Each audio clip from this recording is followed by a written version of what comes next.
अस्सलामु अलैकुम वरहमतुल्लाहि वबरकातुहू। अल्हम्दुलिल्लाहि रब्बिल आलमीन वस्सलातु वस्सलामु अला सय्यिदिल अंबिया वल मुरसलीन मुहम्मदिन व आलिहि व सहबिहि व अज़वाजिहि व मन तबिअहुम व मन दआ बिदावतिन इला यौमिद्दीन। आली जनाब सदर मोहतरम साहब हजरत मौलाना फजलुर रहीम मुजद्दिदी साहब,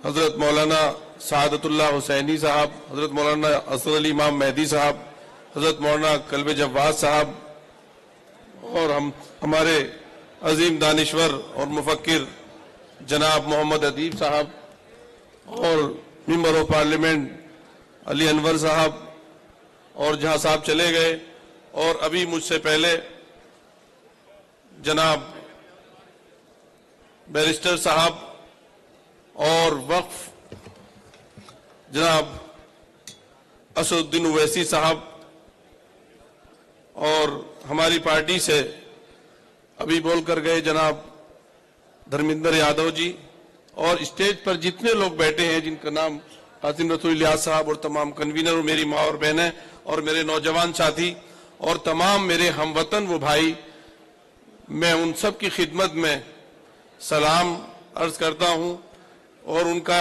एतराफ करता हूं कि उन्होंने हक के लिए 2 रातें पार्लियामान में जाग करके भूखे प्यासे रह करके इंसाफ की, हक की हमनिवाई की और अपनी जानिब से इन जज्बात का इजहार किया कि कुछ भी हो जाए हम अपने वतन अजीज में लाकानूनियत और संविधान और दस्तूर को कूड़ा नहीं बनने देंगे इंशाअल्लाह।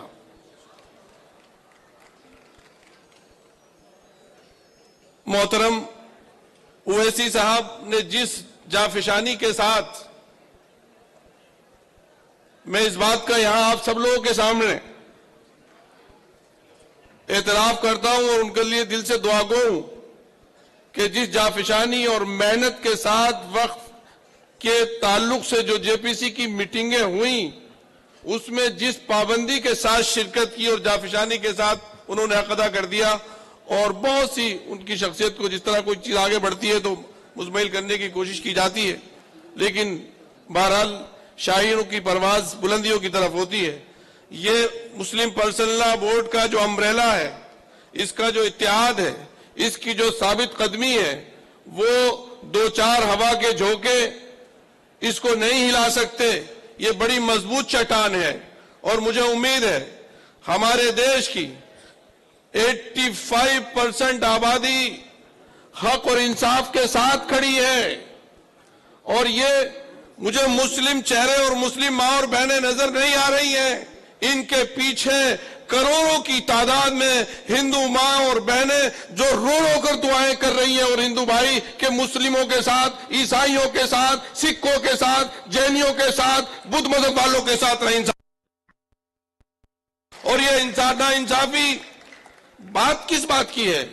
लड़ाई सच और झूठ की है, दजल और फरेब और नाइंसाफी और हक और इंसाफ की है।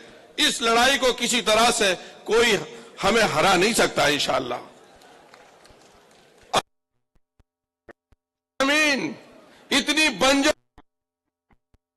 यहां पर इतना सूखा और काल इंसानियत का नहीं पड़ रहा है कि कोई नाहक दस्तूर को कुचलते हुए, इंसानियत को कुचलते हुए, भारत की हजारों साल तहजीब को कुचलते हुए गुजर जाए। इंशाअल्लाह गुजरने नहीं दिया जाएगा। मैं कल एक अजीब सा मुझे तजर्बा हुआ मोहतरम सदर साहब, मैं बयान नहीं कर सकता और शायद वहां चूंकि मीडिया नहीं होती, मेरी आंख से आंसू अंदर से बहे और बाहर निकलकर मुझे बहुत एहसास हुआ। एक रामपुर की एक दलित मासूम बेटी के साथ जिना बिलजम हुआ। वो मेरठ के अस्पताल में जिंदगी और मौत की लड़ाई लड़ रही है और महज उसकी उम्र 10.5 साल है। वो बच्ची सुन नहीं सकती, माजूर थी। वो बच्ची बोल नहीं सकती, माजूर है। झंझोड़ कर रख दिया।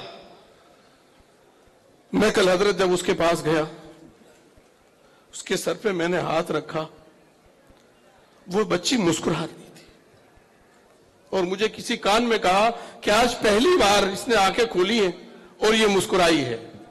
क्या मालूम, वो बच्ची जो बोल नहीं सकती, जो बच्ची सुन नहीं सकती, उसकी आत्मा इसी तरह से। फिर मैंने बाहर निकलकर कहा, क्या बात है, बंगाल में अगर रैप हो तो पूरा इनकलाब आ जाए, सदर जमहूरियत, बहुत अच्छी बात है, वो देश के राष्ट्रपति हैं। लेकिन अगर वही बच्ची उत्तर प्रदेश में हो, दलित की हो, तो कोई बयान ना आए, कुछ ना हो, कुछ ना हुआ। ये आखिर दोहरा पैमाना क्यों है? किसी ने मुझे भेजा है, जनाब शाक्सी महाराज साहब ने कहा है कि मुसलमानों को भी जलाना चाहिए, क्योंकि कब्रिस्तान में जगह ज्यादा घेरते हैं ये लोग, और तमाम कब्रिस्तानों को छीन लेना चाहिए, वापस कर देना। ये कहा वोट करती है तो करे, वरना और इंशाअल्लाह गए थे धर्मेंद्र बीच बॉय है, उन पे टॉन टैप 10 टॉप से लेकर और नीचे तक नंबर 1 तक सबके सब के लोग हैं। मैं आरएसएस से, आरएसएस से नहीं, गांधी का, ये मोहम्मद अरबी सल्लल्लाहु अलैहि वसल्लम को इस देश से प्यार की, मोहब्बत की खुशबू आई है। इस देश का कोई इंसान,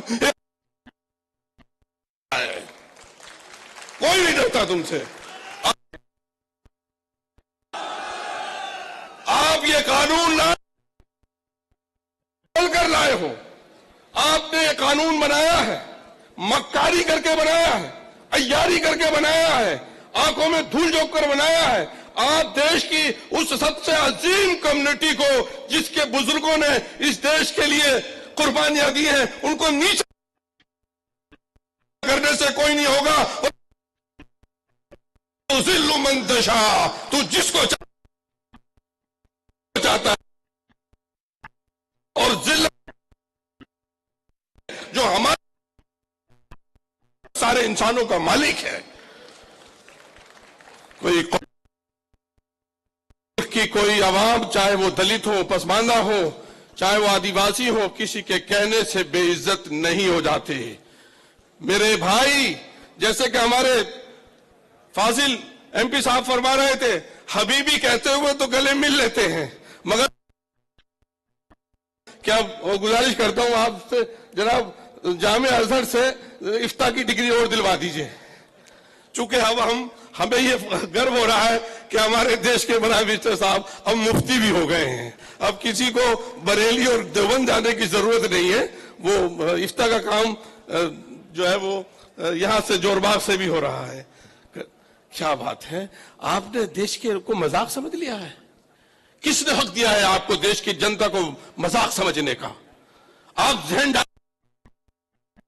रोजगार नहीं दे रहे, किसानों को नाइंसाफी कर रहे हैं, और आप सिर्फ एक ही नुस्खा है, आखिर ये मुसलमान जो सोने की मुर्गी जो हर चुनाव के टाइम अंडा दे देती है और आप उसका अंडा खा लेते हैं, कब तक इससे वापस करने होंगे भैया? हम हिंदू भाइयों के साथ उनके हक के लिए लड़ने मरने के लिए तैयार हैं। किसी साथ अगर नाइंसाफी के लिए लड़ेंगे इंशाअल्लाह। और दस्तूर को आपने मजाक बना लिया। बहरहाल मैं अपनी बात को खत्म करता हूं। All India Muslim personal law board हम सबके लिए बहुत ही काबिल एहतराम है, और इसके अम्ब्रेला में जितने भी लोग हैं, सारी अल्हम्दुलिल्लाह इत्तेहाद की ऐसी मिसाल तारीख में कभी नहीं देखी गई। जिस मजबूत इत्तेहाद के साथ आज सारे लोग, हिंदू मुस्लिम सिख ईसाई जैन, सब लोग एक इत्तेहाद के साथ खड़े हैं। अब ये आवाजें इन ऐवानों से निकल करके सड़कों पर भी जाएंगी, लोग सुनेंगे, और अमन शांति के साथ हमें उन झूठ बोलने वालों से लड़ाई है हमारी, जो देश की जनता को गुमराह कर रहे हैं। मैं जिगर के इस शेर पर अपनी बात खत्म करता हूं। तूले गमे हयात, तूले गमे हयात से घबरा नाए जिगर, ऐसी भी कोई शाम है जिसकी सहर ना हो। कोई की भी शामें होती हैं, उनका भी आफताब इकबाल गुरूब हो जाता है। आप तो चुनकर आते हैं, धोखे और हुकूमत का तो कोई ठिकाने नहीं, किस वक्त गिर जाए इंशाअल्लाह अज़ीज, जब अल्लाह चाहेगा। कुन फयकून के जरिए से, और जिन मजलूमों की आहों, दलित बच्चियों की आहों से ये हुकूमत बहुत दिन तक अब बच नहीं सकती। अल्हम्दुलिल्लाह रब्बिल आलमीन।